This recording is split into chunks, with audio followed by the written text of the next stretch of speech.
ᱥᱟᱱᱟᱢ ᱠᱚ ᱛᱟᱞᱟᱨᱮ ᱞᱟᱦᱟᱛᱮ ᱞᱟᱥᱟᱲᱦᱮᱫ ᱥᱟᱹᱜᱩᱱ ᱡᱚᱦᱟᱨ ᱟᱨ ᱟᱹᱞᱤᱧ ᱢᱟᱹᱱ ᱵᱟᱹᱨᱭᱟᱹᱲ ᱦᱮᱢᱵᱨᱚᱢ ᱥᱟᱶᱛᱮ ᱛᱮᱦᱮᱧᱟᱜ ᱱᱚᱣᱟ ᱟᱵᱚᱣᱟᱜ ᱡᱟᱦᱟᱸ ᱜᱟᱞᱚᱪ ᱟᱠᱷᱲᱟ ᱱᱚᱣᱟ ᱜᱟᱞᱚᱪ ᱟᱠᱷᱲᱟ ᱢᱤᱫᱴᱟᱝ ᱟᱹᱰᱤ ᱢᱟᱨᱟᱝ ᱴᱚᱯᱤᱠ ᱢᱮᱱᱢᱟ ᱟᱹᱰᱤ ᱢᱟᱨᱟᱝ ᱥᱟᱛᱟᱢ ᱥᱟᱵ ᱠᱟᱛᱮᱫ ᱟᱵᱚ ᱛᱮᱦᱮᱧ ᱵᱚᱱ ᱦᱮᱡ ᱟᱠᱟᱱᱟ ᱟᱨ ᱱᱚᱣᱟ ᱥᱟᱛᱟᱢ ᱫᱚ ᱚᱱᱟ ᱠᱟᱱᱟ ᱡᱮ ᱛᱮᱦᱮᱧ ᱟᱵᱚ ᱟᱹᱫᱤᱵᱟᱹᱥᱤ ᱥᱚᱢᱟᱡᱽ ᱛᱟᱞᱟᱨᱮ ᱟᱵᱚ ᱠᱟᱹᱱᱩᱱ ᱠᱚ ᱟᱨ ᱦᱚᱠ ᱟᱹᱭᱫᱟᱹᱨ ᱠᱚ ᱢᱮᱱᱟᱜᱼᱟ ᱟᱵᱚ ᱥᱚᱢᱟᱡᱽ ᱥᱟᱞᱟᱜ ᱚᱠᱟ ᱠᱟᱹᱱᱩᱱ ᱠᱚ ᱛᱤᱱ ᱪᱮᱫ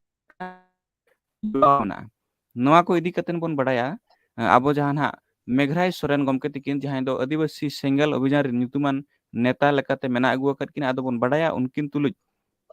ᱟᱹᱫᱤᱵᱟᱹᱥᱤ ᱥᱮᱸᱜᱮᱞ ᱚᱵᱷᱤᱡᱟᱱ ᱡᱟᱦᱟᱸ ᱡᱮ ᱱᱤᱛᱚᱜᱟᱜ ᱫᱩᱱᱤᱭᱟᱹ ᱨᱮ ᱠᱚᱱᱴᱨᱳᱵᱷᱟᱨᱥᱤ ᱦᱚᱸ ᱪᱟᱞᱟᱜ ᱠᱟᱱᱟ ᱚᱱᱟ ᱠᱚ ᱤᱫᱤ ᱠᱟᱛᱮᱫ ᱚᱱᱟ ᱥᱟᱶᱛᱮ ᱡᱮ ᱛᱤᱱᱟᱹᱜ ᱜᱟᱱ ᱡᱟᱦᱟᱸ ᱠᱟᱹᱱᱩᱱ ᱢᱮᱱᱟᱜ ᱛᱟᱵᱚᱱᱟ ᱡᱟᱦᱟᱸ ᱞᱮᱠᱟ ᱟᱵᱚᱣᱟᱜ ᱯᱮᱥᱟ ᱮᱠᱴ 1996 ᱢᱮᱱ ᱵᱤᱱ ᱡᱟᱦᱟᱸ ᱞᱮᱠᱟ ᱟᱵᱚᱣᱟᱜ CNT SPT ᱥᱟᱱᱛᱟᱲ ᱯᱟᱨᱜᱟᱱᱟ ᱴᱮᱱᱮᱱᱥᱤ ᱮᱠᱴ ᱱᱚᱝᱠᱟᱱᱟᱜ ᱛᱤᱱᱟᱹᱜ ᱜᱟᱱ ᱯᱚᱧᱪᱚᱢ ᱚᱱᱩᱥᱩᱪᱤ ᱥᱚᱥᱴᱚ ᱚᱱᱩᱥᱩᱪᱤ ᱱᱚᱝᱠᱟᱱᱟᱜ ᱛᱤᱱᱟᱹᱜ ᱜᱟᱱ ᱡᱟᱦᱟᱸ ᱠᱟᱹᱱᱩᱱ ᱢᱮᱱᱟᱜᱼᱟ ᱱᱚᱣᱟ ko ᱟᱵᱚ ᱟᱹᱫᱤᱵᱟᱹᱥᱤ ᱥᱟᱶ ᱚᱠᱟ ᱞᱮᱠᱟ ᱡᱩᱲᱟᱹᱣ ᱟᱠᱟᱱᱟᱭ ᱱᱚᱣᱟ ko ᱤᱫᱤ ᱠᱟᱛᱮᱫ ᱜᱮ ᱛᱮᱦᱮᱧ ᱵᱚᱱ ᱵᱟᱲᱟᱭᱟ ᱟᱫᱚ ᱫᱮᱞᱟ ᱵᱚᱱ ᱟᱵᱚ ᱱᱤᱛᱚᱜ ᱩᱱᱠᱤᱱ ᱜᱚᱢᱠᱮ ᱛᱟᱹᱠᱤᱱ ᱵᱚᱱ ᱥᱟᱹᱜᱩᱱ ᱟᱛᱟᱝ ᱫᱟᱨᱟᱢ ᱠᱤᱱᱟ ᱞᱟᱦᱟᱛᱮ ᱛᱮᱦᱮᱧ ᱱᱚᱣᱟ ᱟᱵᱚᱣᱟᱜ ᱯᱷᱩᱨᱜᱟᱹᱞ ᱢᱟᱦᱟ ᱱᱚᱣᱟ ᱯᱷᱩᱨᱜᱟᱹᱞ ᱢᱟᱦᱟ ᱨᱮᱱᱟᱜ ᱥᱟᱱᱟᱢ ko ᱥᱟᱹᱜᱩᱱ ᱡᱚᱦᱟᱨ ᱚᱱᱟ ᱥᱟᱶᱛᱮ ᱫᱮᱞᱟ ᱵᱚᱱ ᱱᱤᱛᱚᱜ ᱟᱵᱚ ᱯᱮᱲᱟ ᱜᱚᱢᱠᱮ ᱛᱟᱹᱠᱤᱱ ᱢᱟᱱᱚᱛᱟᱱ ᱢᱮᱜᱷᱨᱟᱭ ᱥᱚᱨᱮᱱ ᱜᱚᱢᱠᱮ ᱟᱵᱚᱣᱟᱜ ᱱᱚᱣᱟ ᱥᱴᱩᱰᱤᱭᱳ ᱛᱟᱞᱟ ᱛᱮᱵᱚᱱ ᱟᱛᱟᱝ ᱫᱟᱨᱟᱢ ᱠᱤᱱᱟ ᱢᱮᱜᱷᱨᱟᱭ ᱜᱚᱢᱠᱮ ᱢᱟ ᱟᱹᱵᱤᱱ ᱥᱟᱹᱜᱩᱱ ᱡᱚᱦᱟᱨ ᱡᱚᱦᱟᱨ ᱡᱚᱦᱟᱨ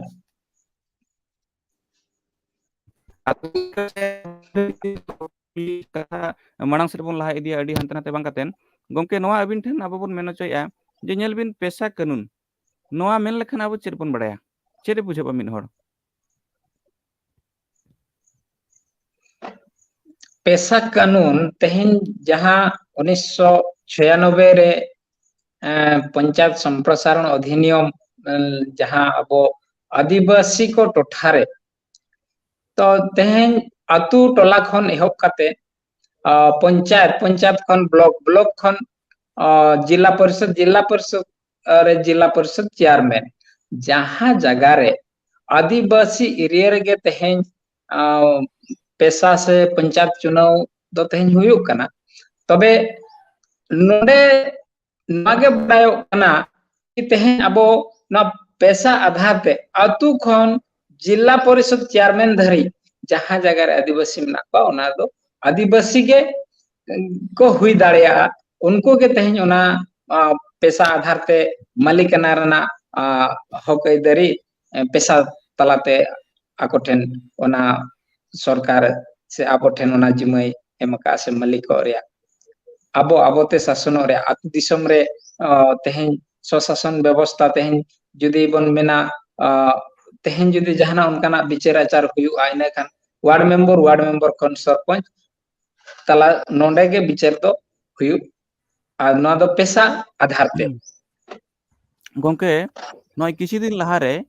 मिदटां खबर गुरलब कान ताहेन आर नोआ इदि कातेन आडि गान आंदोलन रना महल नेलना जे ओडिशा सरकार पेशा कानून लगुय में मेंतेन को मेन चेथेन तो अबिना बडायते पेशा कानून एक्चुअली लगु मेना चे नोआ आबो सरकार ने तो आबो तलारे लगु होचो पड़ाव आबोना पेशा बांगा कानून पेशा लगु आकना कानून चे बांगे पेशा कानून दो लागू गया चेदा बांगा जुदी पेशा बांग मेनखान लागू को अबिन गोंके नेल बिन अबिन बिन मेनेआ पेशा कानून लगु गया मेनखान अडिगान क्षेत्र रे नोआ डिमांड ए को अबरेन अडि लेकान हर जे पेशा कानून लगु मा तो ओका लेका पेशा कानून जुदी लगु आकना चे लेकाते लगु आकना ओना ऑर्सोंग आबो तुलि चे लेका बाजाब कना मिन हर चेकाय फीला जे पेशा कानून लगु आकना देखो पेशा कानून दो लागू गया नोआ मेनते तहें बन मेनेआ जे जहां जो 1996 खन जहां 33 पंचायत राज आधार ते जो आबो पेशा आइन लेकाते तहें ओनेन मेन के आतु खन आतु रे वार्ड मेंबर ग्राम पंचायत रे सरपंच ब्लॉक रे ब्लॉक चेयरमैन नोआ लाहा जहां जो पेशा बांग लागू लेना उन समय दो आले दरदरा जिपि ताहे कना दरदरा जिपि रे दो उन समय मेटांग सुंडी मंडल भुवन मंडल मेटांग सरपंच ताहे कना आर नोडे जो जसीपुर ब्लॉक ब्रह्मानंद मेंते मेटांग माहुरी से मरोड़ी कनाय नोडे उनी चेयरमैन लेनाय अबे जबकि ना पेशा जहां लो खन लागवा काना इने लो खज दो आदिवासी एरिया दो आदिवासी के उनको दो को बिना कना चेयरमैन हुई कना सरपंच हुई कना वार्ड मेंबर हुई आदो ओना लगाते इन दिन मेना अच्छा अच्छा पैसा दो लागू गया हाँ तेहेन नोडे तो जहां मेनखान को नेतो मेनखान नवा हम महल रे नेल ᱧᱟᱢᱚᱜ ᱠᱟᱱᱟ जे अतु अतु रे नेतो पेशा कमिटी ᱧᱩᱛᱩᱢ তে संगठन ᱟᱵᱚ ᱵᱚᱱ ᱛᱤᱸᱜᱩ ᱠᱮᱴᱮᱡᱮᱜᱼᱟ ᱚᱱᱠᱟ ᱡᱟᱦᱟᱸ ᱧᱮᱞ ᱧᱟᱢᱚᱜ ᱠᱟᱱᱟ ᱛᱚ ᱱᱚᱣᱟ ᱫᱚ ᱟᱹᱵᱤᱱ ᱚᱠᱟ ᱱᱚᱡᱚᱨ ᱛᱮᱵᱤᱱ ᱧᱮᱞ ᱥᱟᱢᱜᱮᱭᱟ अतु देखो अतु रे जहां जे पेशा ग्राम सभा ᱧᱩᱛᱩᱢ তে कमी हरा उड़ाव सगुनोग कना जल जंगल जमीन बंचाव रेना समाज बंचाव रेना गालमाराव चालाक कना पेशा धीरे ᱧᱩᱛᱩᱢ তে स्पेशल धीरे बिदुग कना अतु बाहर रे नोवा दो अबिन ओका में नजर तेबिन नेलेआ देखो नोआ दो अलिया मिल लेका अलिया नजर ते दो नोआ गे नेलोगो ना चे पैसा कानून ᱧᱩᱛᱩᱢ তে যদি ধীবন বিদিয়া तो नोआ जहां आईन श्रृंखला विभाग आले मिधा उनका के जोशीपुर दो विषय रे ले नाम का दे उन समय में मामला केस इदी करें उन समय में आदिवासी चिका आईन आपे मनाया ओकल का संविधान पे मनाया इने खान जुदी धीरे पे बिदिया ता कना आपे संविधान आईन खिलाफ मेना पे अदो देखो नोआ बड़ायो कना जहां धीरे को दुगो कना नोंडे दो नोआ इलीगल चला कना आर मामला दो नोआ कना कि ते धीरे भी करते संविधान ओंडे बन लेखान गे आर उनका मेन नोआ कना कि अतु रे मझी के मालिक कना दो संभव गया उनी दो ते सरकार बाय बड़ाय उनी कोई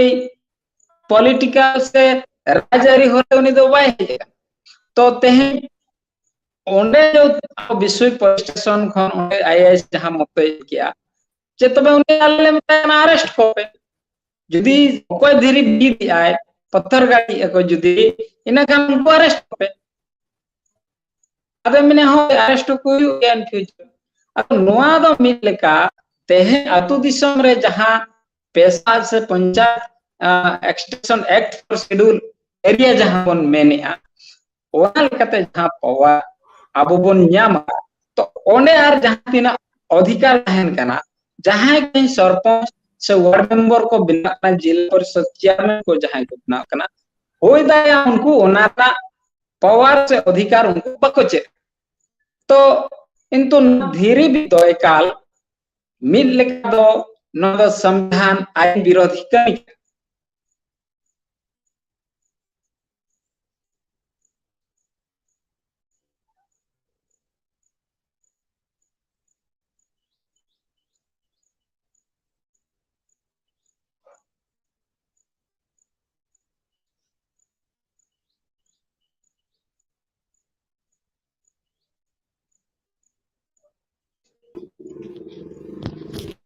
गंके तंगे दो हेबिन मेघराय गंके तंगे दो हेबिन मेघराय गंके अलिnya रोड अबिन बिन आंजम टिउ दाड़ा कना आंजमेली मेनेलिंग अबिना थुती तंगे दो हेबिन अदो अलिन नागलिन मेने कान तहे तेहेन नो जहां धीरे दो पेशा संगठन ᱧᱩᱛᱩᱢ ते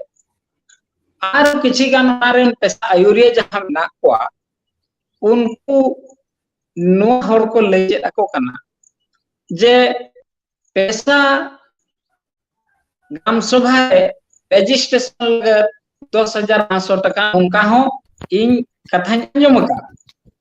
जहां दो पेशा समर्थक पेशा जहां को कमी कना बांग उनका जहां को जोड़ा मेना अदो देखो तेहेन पेशा ग्राम सभा तु रजिस्ट्रेशन लगे 10,000 पैसा ओकान अदो न्या में न कना तेन राज्य सरकार केंद्र सरकार प्रत्येक अतु तेहेन अकिन ओनाकिन रजिस्ट्रेशन ओना दो राजस्व ग्रामो से ओना दो अब में रेवेन्यू विलेज का तो ओना को इदी करते तेहेन पंचायत बनाव का अर्थात ओना तो बांग रजिस्ट्रेशन कना उनकान कथा तो ओना मामला तो बांग का तो नोडे दो मामला नोआ कना तेहेन एड़े लई करते ओठिन खन पैसा हताव में आर संगठन चलुई में अदो एड़े ते दो ओना जहां को मेने मरुचिका से जुजुलांग जहां सितुंग दिन दा तेतांग कबिना ओना पछले रे जुदी दाग मेन तिबिन दड़ा इना खान तिबिन दड़ गुजुआ अदो तेहेन दो नोंका चला कान अदो नुकु ठीक हर डहार बांको सबका मेनेट क्या को इño किछि गान वीडियो नेलेआ जहां दो मझी हको लयुगो कना किंतु उनको तो पेशा करे मेमेटांग अयुरिया कना जहां लेका onto sereni jaha maji layu kana abin ठेन गंके अबिन ठेन नोआ अलिन हिजुआ कुकली तलाते जे नेल बिन गंके हेलो ठेन कुकली तलाते नोआ नेल बिन अबिन बिन मेने पैसा कानून लागू गया मेनखान पैसा कानून को चलुयेत जहां दिन संगठन मेना को उनको जल जंगल जमीन नोआ को बांचाव कमी हुरा रे आको को छुटो कना तो तेहेन पैसा कानून जुदी लागू गया अबिन नोआ बिन मेने तबना अबिना आइडियोलॉजी लेकाते एनहो आदिवासी हड़पन को तेहेन आको जल जंगल जमीन कोन चेदा को बेदखलो कना एकाल एकाल नोआ नोआ मेटांग केस से मामला अलिन मेटांग सोशल मीडिया रे नेल कान ताना अब नोडे सुर दिन रे नय हतीभरी डेम सिराना सुइना चे ओना को उड़ाव सगुन की अना तमने ओना अबवा जो डेम अदो ओंडे अलिन पौदियम तुरना मेटांग सोशल मीडिया रे वायरल कान वीडियो लिन नेले तहन अदो उनको तो नोआ को चेदका को जे अबो अतु रे दो आबोय माझी के मलिक से राजा कना संविधान खन उनी दो मारांगा अपना गांव में अपना राज अर्थात उनी जेहेतु तेहें ओंडे उनकाय ले कावत कोआ जे नोडे दो पुलिस प्रशासन जे आर की एटा प्रशासन जहां के मना का ब्लॉक प्रशासन जिला प्रशासन सब डिविजनल प्रशासन उनको दो माझी अनुमति बिनु नोडे बाको बोलो दाड़ेया तो नोआ कुमा आड़ी मुश्किल लेकान कथा कना नोआ गैर कानूनी से इलीगल लेकान कथा कना अन्याय कना नोआ दो होर मेटांग उचित होर डहार बांग देखाव काते होर झली पसी रे तें को न्युरे को जहां लेका ओंडे पौदियर ना मेटांग सीमा एरिया रे मेटा अतुरिन होर को ओडोकेट को था सरकार से प्रशासन आते ओंडे उनको को बसाव रुड़े को था माने डैम कारण ते विस्थापित होर पौदिया एरिया रे को तो हेड को था तो जुदी तेहेन ओंडे अतु होर को विरोध किया ओंडे मन तुल दे के को गडी रे इना खान अपना गांव में अपना राज्य रे ना दो उकुरे नहीं तो बे पवा चिना ओंडे पुलिस प्रशासन कष्ट के को उनको आओ इना में नोआ कना आम से इन आर साम को मनमी चांदो जाम का बुगिया कमी बुगिया ले को में बड़ीजा दो आलू लेया बाम बडाय खान दो थिर को में बाकी जहां तीना बडाय पैसा तो होड़ ले को तिगे हुई अदो तेन नोंका एड़ाव काते सरी तगे नोआ तो बेमतलब रे होड़ को अळझो बेचारा उनको तुम रे केस लगाओ का उनको नोटिस पीछे को चला जामीन ते से कोडो चेड हुआ किंतु केस मा बाय चबा से इना खान बेमतलब रे होड़ को अळझो अदो नुकु तो नीता समय रे हो माने होड़ बोका बिना और आंधा धुंध से ढोडा रे ढाका लेकाना मामला को कहा नोआ अलिना चेरते और उनका खान मा उन जुदी सा संगठन जुदी उन केटे जाता है खान ओंडे मा रुकावट जरूर हुई को उनको मा गोडांग के को गया हूं जुदी ते माझी के मत केना है मनतान सोरेन गंके जे नेल बिन तेहेन पैसा संगठन में पैसा अब आर्टिकल जहाँ अनुच्छेद अधिनियम को मेना तेहेन ओना को ना नय चलु कानते त्रिस्तरीय पंचायत व्यवस्था को तबन चलु कना तो सनाम लेकना कानून तहन तुलु CNTSPT एक्ट मेना पैसा एक्ट मेना नवा को लेकना तहन तुलु तेहेन एनहो आदिवासी अक्वा ओत हासा खन को बेद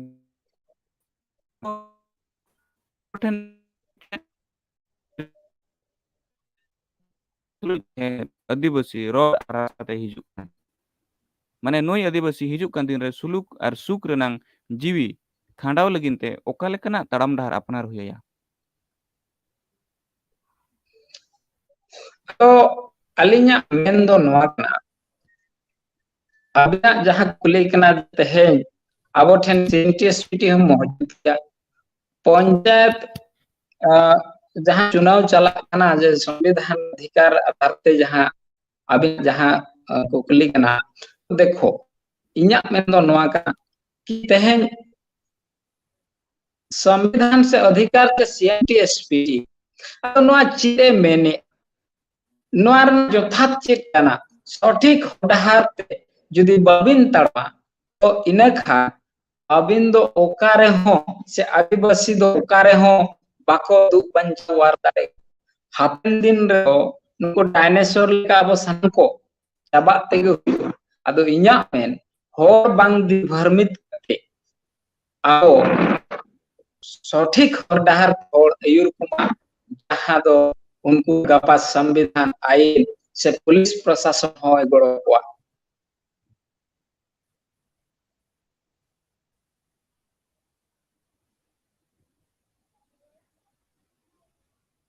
अदो तेहेन को सठिक हर डहार ते बांग को नाम का कारण बांग को कारण थे तेहेन उनको बेचारा केस अरेस्ट जे अड़ी लिखा को हुयु कंता अदो जाले आरमेटा खाली लिया खिजुर पारा कोरोना हमला कोरोना टाइम रे जहां लेका ओंडे मेटा गoj हरमो खिजुर पारा एरिया रे ओना दो तहसील पीडीओ और उनको अब थाना वाला को ही केते टा माड़ा को पागे मेनखा अतु रे नुको जाय तो धीरी को का अपना कम में अपना नुको चतान रे दल तल उनकान मेटा अर्चो को हो गया तो उनको हर बेचारा ओकोय दो नवा कुमड़ा बड़ी के मीत पार चांदो को उपलेना तो केस न बाको पुजु कना से कैसे को का किंतु केस में लगाओ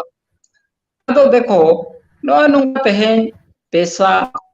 संगठन से आयुरिया को आदिन होर मेटांग बड़ी होर हरते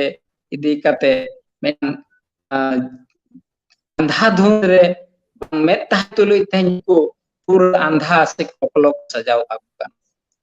ना दो एकाल बाय बुगी कना नोडे अदो उनके ओना मा ठीक कदा अदो ओंडे जे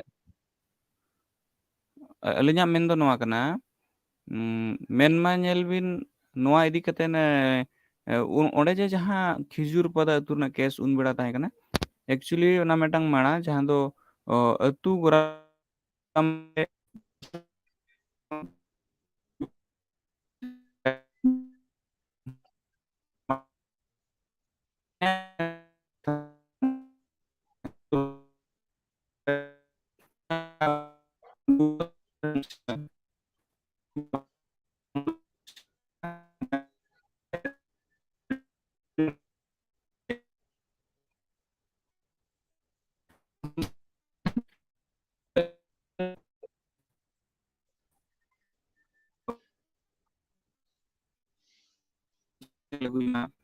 तो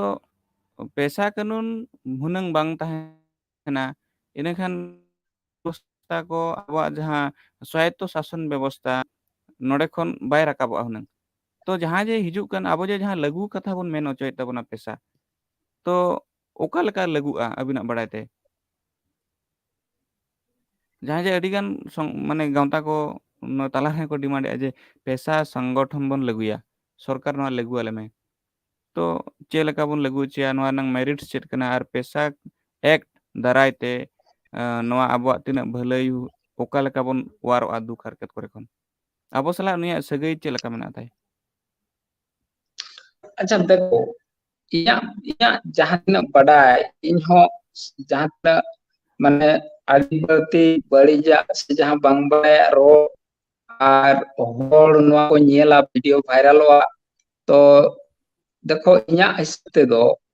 अड़ी ढेर दो ना नवा इदी कतेन औरिन खंदोंदा विशेष नॉलेज से ज्ञान इन्हना औरिन नामा पेशा मादल हो मेना का गया औरिन थापुरवा तो इन्या हिसाब पे नवा को तेहें अब हापिन दिन रे बंचाव लगन से बंचाव दो लगन दो नवा के सिस्टम कना पंचायत रे दो जो पंचायत रे पंचायत मेना सरपंच मेना तु मेना वार्ड मेंबर मेना जहां जिनिस अब बंचाव सनाय नितो हो अब जुदी बन इच्छे खान अतु रे जाल का सरपंच को वार्ड मेंबर को साव जहाँ लेका पल्ली सभा को हुई पल्ली सभा रे अब जबता अनाट एकेटोणे जहाँ मेना आगा ओना अब ओंडे खन पल्ली सभा रे ओना ओल काते पंचायत रे जहाँ ग्राम सभा हुई कना ओना आधार ते अब ओंडे ग्राम सभा रे पासन खान ओना निस दो इन्या बटाई ते दो ओय हो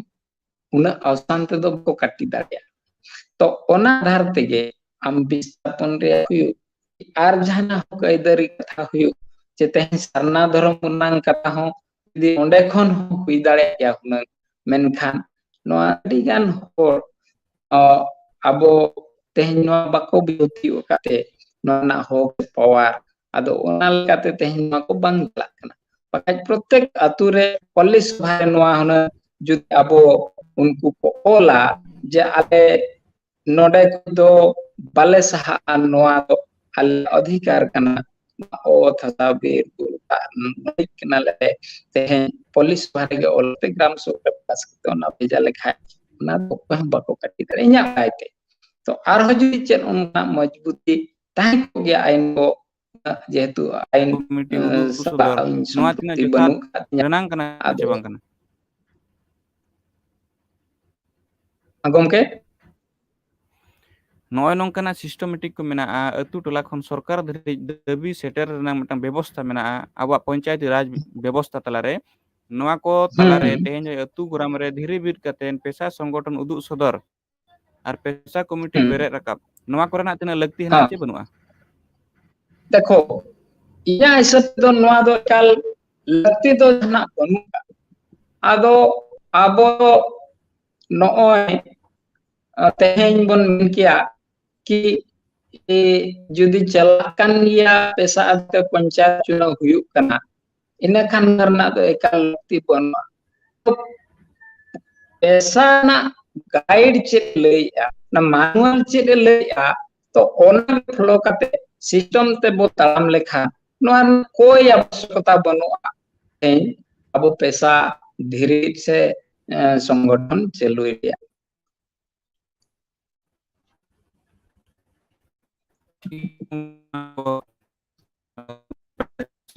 को तलारे ने और जनो जहां abuna huding macha kom oktor जहां गलज गोटा जहां कमी हरा सप्ताह सुगुलना पेशा कानून इदी कतेन मेनखान नोआ तंगिया कना पेशा कानून 20 जे 30 मिनट रे बांग चाबा अडी गे झेल गया एन कतेन चेष्टा ले आबन जे खाटो खाटो माचा ते गोमके तिकिन den kon badai कतेन आपे सनाम होड़ नोआ चितान रे बन अवेयरनेस आ जे आबो तुलि नोआ कानून चेलका सगई ते मेना आर आबा दोसर कमी हरा बन सपड़ाव आ जे नोआ को इदी कतेन गहिर धराते विस्तार भाबरे नोआ बन चर्चाया जे पेशा कानून आबो समाज चे आबो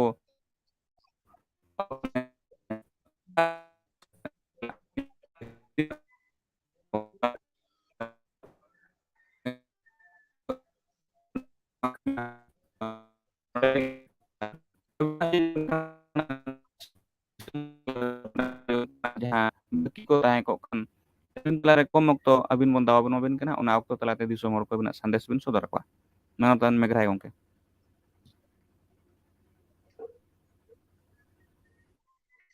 गमके कुकली कटी दोहरा बिन आदो नेटवर्क रे प्रॉब्लम कोनते लिन जतो कथा तो बिनलिन आजम स्टोला मेने एलिंग आदो गंके नोआ अबा कुकली दोहरा ले गपाल माराव कमी हुरा नोआ अबा गपाल माराव कमी हुरा बई बईते बिदाय बन एमाया अबा ऑक्तो हो कम गया और दोसर आरो नंकाना कमी हुरा बन सपड़ाव सगुना नोआ कानून विषय ते आरो बढ़ती बन चर्चाया आदो अबिन तलारे नोआली नेहर बिना जे जुदी नोआ अबा गपाल माराव भितिरे उनकाना गालमाराव को चे उनकाना संदेश को जुदी जाना बकी मेना आ दिसोम हड़ को तलारे सदर जुदी ओना को बकी अकान खान अबिन ठेन ओना अबो नेहर बन दोहया कम ऑक्तो तलाते अबिन दिसोम हड़ तलारे बिना संदेश बिन समंग सदर को आदो आलिnya मेन दो नोआ kan जे तेहे पेशा संगठन जहां चलू का उड़ीसा रे मिद लेका तेन गानो अयुरिया कनिया आहो उनका एटा संगठन हो अयुरिया मिना को अब आली संदेश तो नोआ गेली एमा को दिसम हो लगे कि आबो चा बुंगा कि बाय मको ᱢᱮᱫ ᱞᱩᱛᱩᱨ ᱢᱚᱪᱟ ᱵᱩᱫᱷᱤ ᱵᱤᱪᱟᱹᱨ ᱵᱚᱦᱚᱜ ᱡᱚᱛᱚᱣᱟᱜ ᱟᱫᱚ ᱤᱧᱟᱹᱜ ᱵᱤᱪᱟᱹᱨ ᱛᱮ ᱟᱵᱚ ᱡᱟᱦᱟᱱᱟᱜ ᱜᱮᱵᱚᱱ ᱠᱟᱹᱢᱤ ᱠᱟᱱ ᱡᱟᱦᱟᱸᱭ ᱜᱮ ᱡᱟᱦᱟᱱᱟᱜ ᱵᱚᱱ ᱟᱹᱭᱩᱨ ᱠᱟᱱ ᱛᱚ ᱢᱤᱫᱴᱟᱝ ᱡᱤᱱᱤᱥ ᱦᱩᱭᱩᱜ ᱠᱟᱱᱟ ᱥᱚᱴᱷᱤᱠ ᱴᱷᱟᱹᱣᱠᱟᱹ ᱯᱩᱥᱴᱟᱹᱣ ᱦᱚᱨᱛᱮ ᱟᱹᱭᱩᱨ ᱜᱮ ᱢᱟᱹᱱᱢᱤᱭᱟᱜ ᱫᱚ ᱠᱟᱹᱢᱤ ᱠᱟᱱᱟ ᱟᱨ ᱵᱟᱠᱷᱟᱡ ᱤᱧᱟᱹᱜ ᱢᱮᱱ ᱡᱩᱫᱤ ᱛᱮᱦᱮᱧ ᱟᱵᱚ ᱱᱚᱜᱼᱚ ᱱᱚᱝᱠᱟ ᱮᱲᱮ ᱟᱨ ᱵᱷᱮᱣᱱᱟ ᱨᱮ ᱟᱸᱫᱷᱟ ᱫᱷᱩᱸᱫ ᱨᱮ ᱴᱷᱮᱞᱟᱣ ᱧᱩᱨ ᱟᱨ ᱟᱠᱚᱣᱟᱜ ᱥᱟᱱᱟᱢ ᱞᱮᱠᱟᱱᱟᱜ ᱡᱩᱲᱩ ᱚᱱᱟ ᱠᱟᱨᱚᱱ ᱛᱮᱠᱚ ᱨᱮᱡ ᱦᱚᱪᱚᱜᱼᱟ ᱱᱚᱣᱟ ᱠᱚᱫᱚ ᱮᱠᱟᱞ ᱢᱤᱫᱴᱟᱝ ᱟᱹᱭᱩᱨᱤᱭᱟᱹ ᱦᱤᱥᱟᱹᱵ ᱛᱮ ᱱᱚᱣᱟ ᱵᱟᱝ ᱡᱩᱛᱚᱜ ᱠᱟᱱᱟ ᱟᱫᱚ ᱵᱩᱜᱤᱭᱟᱜ ᱠᱚ ᱞᱟᱹᱭᱟᱠᱚ ᱵᱩᱜᱤ ᱦᱚᱨ ᱛᱮᱠᱚ ᱟᱹᱭᱩᱨ ᱥᱩᱛᱩᱜ ᱢᱟ ᱜᱟᱱᱚᱜᱼᱟ ᱴᱷᱮᱱ ᱟᱠᱚ ᱡᱩᱫᱤ ᱚᱱᱠᱟᱱ ᱱᱮᱥᱱᱮᱞ ᱥᱛᱚᱨ ᱨᱮ ᱢᱟᱨᱟᱝ ᱦᱚᱲ ᱦᱩᱭ ᱫᱟᱲᱮᱭᱟᱜᱼᱟ ᱟᱹᱭᱩᱨᱤᱭᱟᱹ ᱠᱚ ᱦᱩᱭ ᱫᱟᱲᱮᱭᱟᱜᱼᱟ ᱞᱟᱹᱠᱛᱤ ᱯᱟᱲᱟᱜᱼᱟ ᱟᱵᱚ ᱦᱚᱸᱵᱚᱱ ᱜᱚᱲᱚ ᱟᱠᱚᱣᱟ ᱠᱤᱱᱛᱩ ᱦᱚᱨ ᱛᱮ ᱥᱚᱴᱷᱤᱠ ᱦᱩᱭᱩᱜ ᱫᱚᱨᱠᱟর ᱯᱩᱥᱴᱟᱹᱣ ᱦᱩᱭᱩᱜ ᱫᱚᱨᱠᱟর ᱟᱹᱭᱤᱱ ᱥᱚᱝᱜᱚ ᱦᱩᱭᱩᱜ ᱫᱚᱨᱠᱟর ᱦᱚᱨ ᱰᱟᱦᱟᱨ ᱤᱱᱟᱹᱠᱷᱟᱱ ᱵᱟᱹᱵᱤ ᱛᱚᱦᱚᱫᱚᱜᱼᱟ ᱟᱨ ᱵᱟᱠᱷᱟᱡ ᱛᱟᱲᱟᱢ ᱯᱤᱪᱷᱤ ᱪᱷᱟᱸᱫᱟ ᱥᱚᱨᱠᱟর ᱥᱮ ᱟᱹᱭᱤᱱ ᱵᱤᱱᱟᱹ ᱪᱷᱟᱸᱫᱟ ᱵᱤᱱᱟ ᱟᱫᱚ ᱟᱹᱞᱤᱧ ᱟᱨ ᱵᱟᱹᱲᱛᱤ ᱵᱟᱝ ᱢᱮᱱ ᱠᱟᱛᱮ ᱫᱤᱥᱚᱢ ᱦᱚᱲ ᱞᱟᱹᱜᱤᱫ ᱯᱚᱨᱚᱵᱚᱨᱛᱤ ᱥᱚᱢᱚᱭ ᱨᱮ ᱯᱮᱥᱟ ᱟᱭ ᱤᱫᱤ ᱠᱟᱛᱮ ᱱᱚᱣᱟ ᱫᱚ ᱯᱩᱨᱟᱹ ᱢᱟᱱᱩᱣᱟᱞ ᱥᱮ ᱵᱩᱦᱤ ᱢᱤᱫᱴᱟᱝ ᱠᱤᱛᱟᱹᱵ ᱢᱮᱱᱟᱜᱼᱟ ᱟᱭᱤᱱ ᱪᱮᱫ ᱵᱮᱵᱚᱥᱛᱷᱟ ᱚᱸᱰᱮ ᱢᱮᱱᱟᱜᱼᱟ ᱚᱸᱰᱮ ᱡᱚᱛᱚᱣᱟᱜ ᱛᱚᱞ ᱠᱟᱛᱮ ᱢᱮᱱᱟᱜᱼᱟ ᱟᱨ ᱟᱹᱞᱤᱧ ᱡᱟᱦᱟᱸ ᱛᱤᱱᱟᱹᱜ ᱥᱟᱢᱮ ᱵᱟᱰᱟᱭ ᱞᱟ ᱤᱱᱟᱹ ᱞᱮᱠᱟᱛᱮᱞᱤᱧ ᱞᱟᱹᱭ ᱵᱟᱹᱠᱤ ᱵᱷᱤᱛᱨᱟᱹ ᱟᱨᱦᱚᱸ ᱟᱹᱰᱤ ᱰᱷᱮᱨ ᱠᱟᱛᱷᱟ ᱜᱮ ᱢᱮᱱᱟᱜᱼᱟ ᱮᱱᱠᱷᱟᱱ ᱴᱷᱤक ᱜᱮᱭᱟ ᱦᱚᱲ ᱢᱟᱱᱚᱛᱟᱱ ᱢᱮᱜᱷᱨᱟᱭ ᱥᱚᱨᱮᱱ ᱮᱲᱮᱭᱟᱜ ᱜᱚᱢᱠᱮ ᱛᱮᱦᱮᱧ ᱟᱵᱚᱣᱟᱜ ᱱᱚᱣᱟ ᱜᱟᱞᱚᱪ ᱟᱠᱷᱲᱟ ᱨᱮ te sanam mane abo nᱚᱣᱟ ᱜᱟᱞᱚᱪ ᱟᱠᱷᱲᱟ ᱯᱟᱦᱴᱟ ᱠᱷᱚᱱ ᱟᱹᱵᱤᱱ ᱟᱹᱰᱤ ᱟᱹᱰᱤ ᱥᱟᱨᱦᱟᱣ ᱵᱚᱱ ᱪᱟᱞᱟᱵᱤᱱ ᱠᱟᱱᱟ ᱢᱟ ᱛᱮᱦᱮᱧᱟᱜ ᱠᱟᱹᱢᱤ ᱦᱚᱨᱟ ᱱᱚᱰᱮ ᱜᱮ ᱟᱵᱚ ᱛᱷᱩᱠᱩᱢ ᱵᱚᱱ ᱤᱫᱤᱭᱮᱜᱼᱟ ᱢᱟ ᱥᱟᱱᱟᱢ ᱧᱮᱧᱮᱞᱤᱭᱟᱹ ᱯᱮᱲᱟ ᱦᱚᱲ ᱠᱚ ᱟᱵᱚᱨᱮᱱ ᱥᱟᱱᱟᱢ ᱫᱤᱥᱚᱢ ᱯᱮᱲᱟ ᱠᱚ ᱟᱯᱮ ᱛᱟᱞᱟᱨᱮ ᱱᱚᱣᱟ ᱜᱟᱞᱚᱪ